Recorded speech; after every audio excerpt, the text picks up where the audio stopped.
Hello, happy Monday. Make it 5 in a row now for the Pittsburgh Penguins. What is that? 16 of their last 18 as well. Second place right now in the Metropolitan Division as I record this.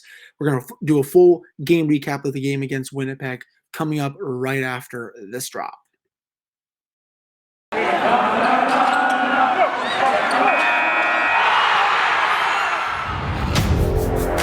You're Locked On Penguins, your daily podcast on the Pittsburgh Penguins, part of the Locked On Podcast Network, your team every day.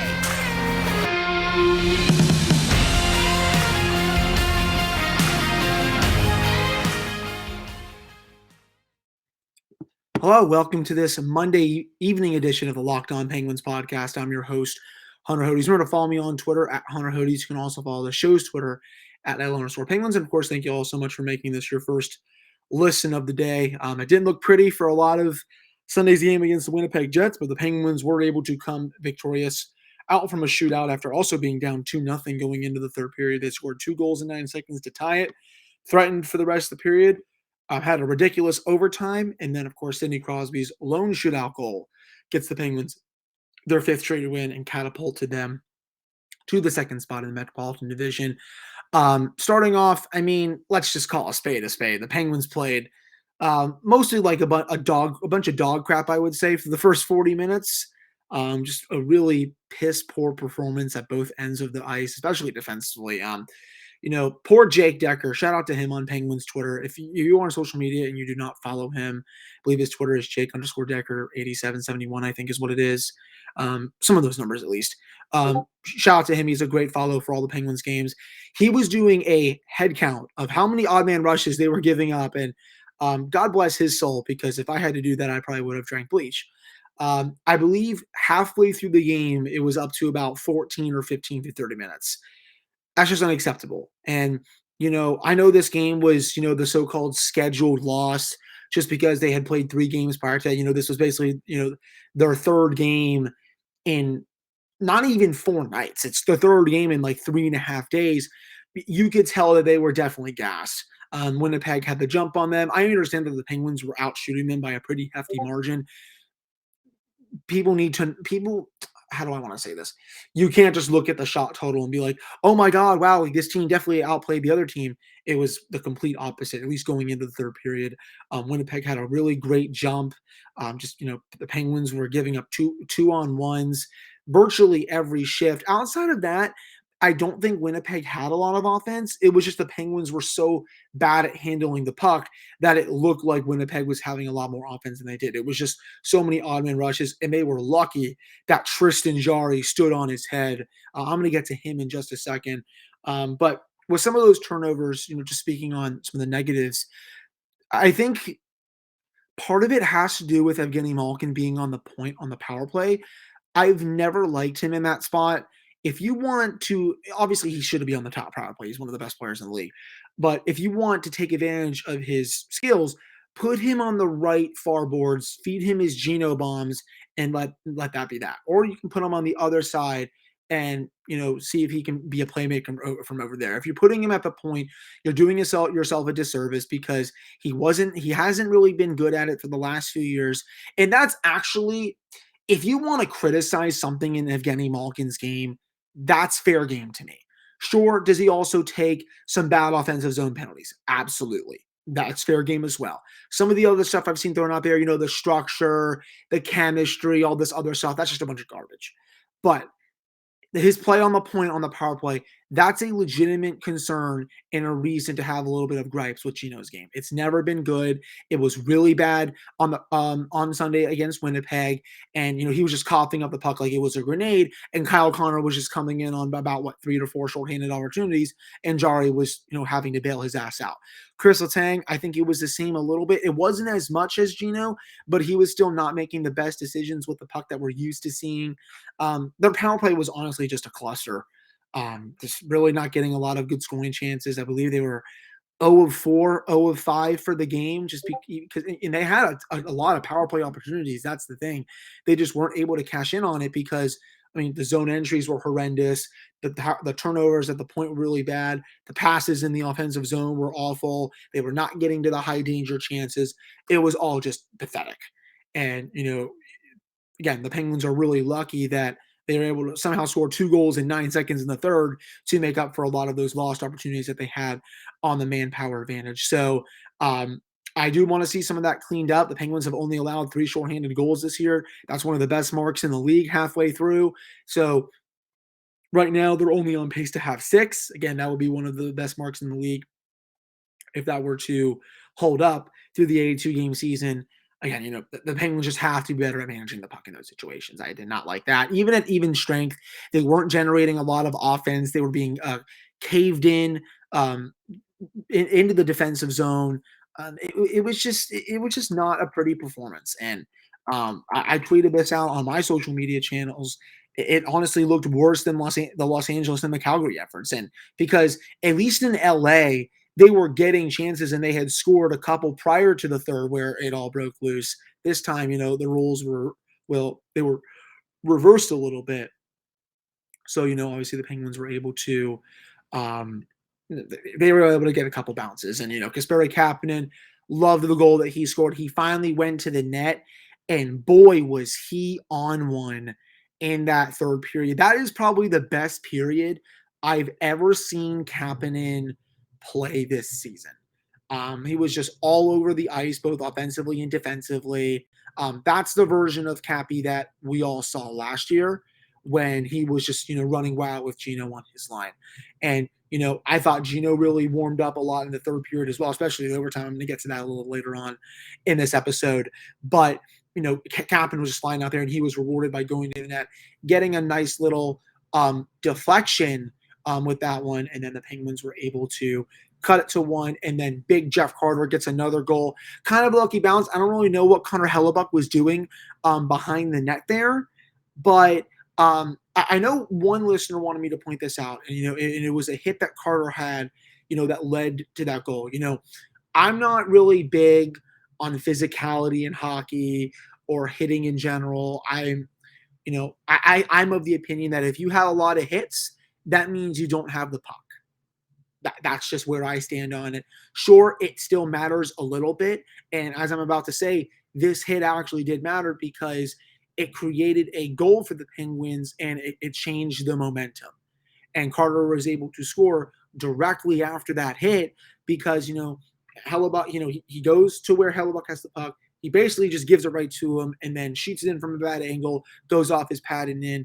If it maybe wasn't for that hit, Carter doesn't score there, sure. Again, that said, I'm not usually someone that's big on physicality in hockey. I don't think it usually changes the momentum a lot, though for this one, it definitely did. There's outliers for everything. And, those are my thoughts on that. But, for the game, excuse me, it is interesting because the Penguins, they controlled 55% of the shot attempts at 5v5. They controlled 56% of the scoring chances at 5v5. 62% of the high danger chances at 5v5, 54% of the expected goals, 45% for Winnipeg. It mainly had to do with just, how bad their first 2 periods were. And honestly, natural stature kind of goes against that a little bit because it says that the Penguins had 65% of the shot attempts in the first period. And then the second period was where the Penguins, their play created a little bit. And then the third period, they started turning it on a little bit. So, the numbers definitely don't match the eye test as much, which obviously, that's a little bit interesting. But, they still probably carried play a little more than even I thought, after looking at these numbers yet again. We'll still have a lot more to get to for this episode of Locked On Penguins. I apologize if I went, all over the map for this first segment. I'm not usually like that. There's just, this game is just really weird to analyze just because, it was just kind of like a tale of 2 periods and then 2 pretty good ones for the Penguins. I don't want to count the overtime. And then they're able to win it in a skills competition. So I don't really know what to make of it as much. We're going to get into Tristan Jarry talk coming up here in the next segment of Genny Malkin's ridiculous deke in overtime, the Sidney Crosby shootout winner. Going to go into some of the hits that the Winnipeg Jets laid on the Penguins and why It's kind of BS that there were no penalties called. And of course, a whole lot more we're going to do, maybe do a little preview of the game against Arizona on Tuesday. Before we do that, though, it is the New Year, so that means New Year's resolutions. If yours is about getting fit or eating healthier, make sure you include Built Bar in your plan. Built Bar is a protein bar that tastes like a candy bar, maybe even better than a candy bar as well. Built Bar makes it easier to stick to your resolution because it tastes so good, you'll want to eat it. Unlike other protein bars, which can be chalky or waxy or taste like a chemical spill, you want to eat healthy, but it just gets so boring. By week 3, you might be thinking this is just not worth it. Where's the chocolate? That's the thing. Built Bars are covered in 100% chocolate. Most of them contain 130 calories, 4 grams of sugar, and 4 grams of net carbs, and 17 grams of protein. Here's an idea for the new year. Go to all your secret street stashes. Maybe it's at home in the pantry, at the office, in the car. Throw out all the sugary or calorie-filled treats and replace them with Built Bars. So when you're craving a snack or treat, you can reach for something that's healthy and tastes incredible. There's many flavors to choose from, coconut almond, peanut butter brownie, raspberry, cookies and cream, etc. Remember, it's the code LOCKED15 at built.com. All right. Welcome back to this episode of the Locked On Penguins podcast. I'm your host, Hunter Hodes. Remember to follow me on Twitter at Hunter Hodes, all the shows for at LO_Penguins. Let's just get into some of those hits that we saw. So the worst news came out on Monday, in case you all did not see on the Penguins social media. Maybe you got it on your phone and all that. Teddy Blueger is going to be out for the next 6 to 8 weeks with a broken jaw.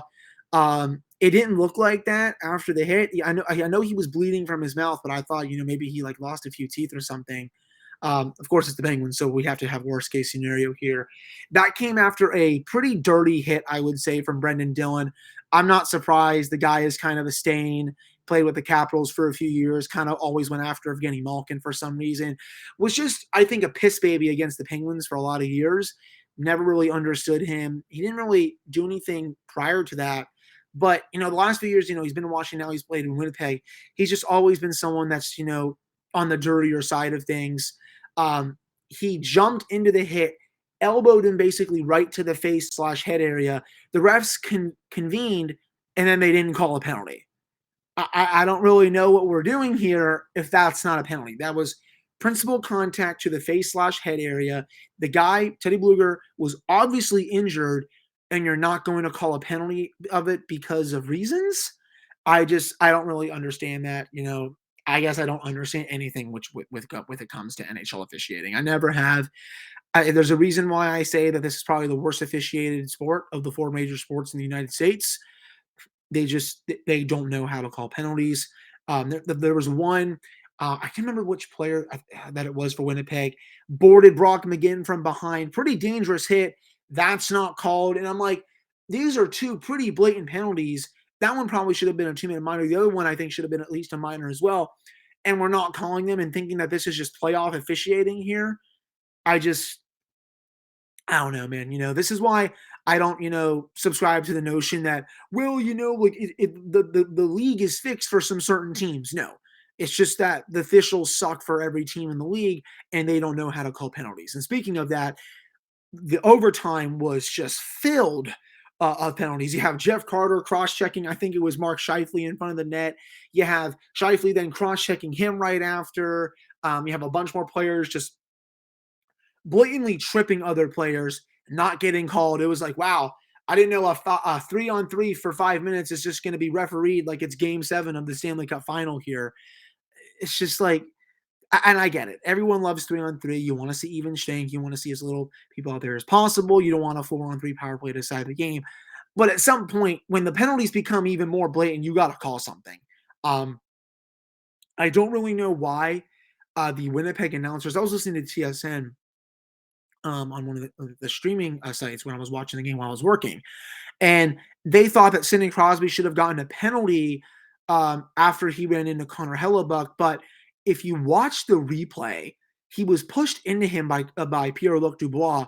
And they're out here saying that Sid ran into him by himself. I'm like, if you look at the replay, that's just not true. You got to take off the glasses there a little bit. But I get it. It's the away announcers. They broadcasted, numerous other Winnipeg Jets games. Are obviously going to be, a little bit of favoritism there, but you gotta be a little fair to some of these other. You got to be fair to the opposition, I should say.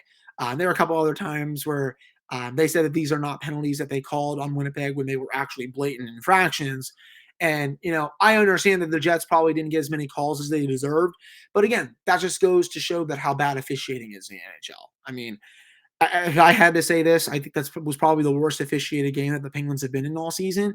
And that's not really something, if you've been listening to this podcast all year, I haven't really been complaining a lot about officials. I try my best not to, just because, they have their job to do. And, I know officiating in the sport of hockey is a bit difficult, but they left a lot to be desired in this game. And, again, I did not like how Winnipeg was just kind of gooning it up a little bit, in the first couple periods. There was a time where 4 Penguins forwards were out there. They're lucky that the only injured player to come out of that was Teddy Bluger. And again, on a pretty bad hit, to be frank. But Radim Zohorna was called up. I would assume that he'll be in the lineup moving forward until Teddy comes back. Not sure what's going to happen with Jason Zucker. He's still week to week at this point. So right now, so everyone is fully healthy, but Simone's going to be in, Boyle is going to be in, and Zohorna is probably going to be in as well. So, and of course, forgot about this. Ashton Reese, he's still day to day with a lower body injury. Penguins did not practice today. We will see if he'll practice tomorrow in advance of the Arizona game. He was out walking his beautiful little dog in the snow the other day, so it doesn't look like what's bothering him is too serious. But we'll have to see on that. Before I get to a commercial break, Tristan Jarry, I don't know what to say at this point. I think we all would have accepted him to be league average this year, 910, 915, maybe even 916. I didn't expect the guy to be like 930, 935.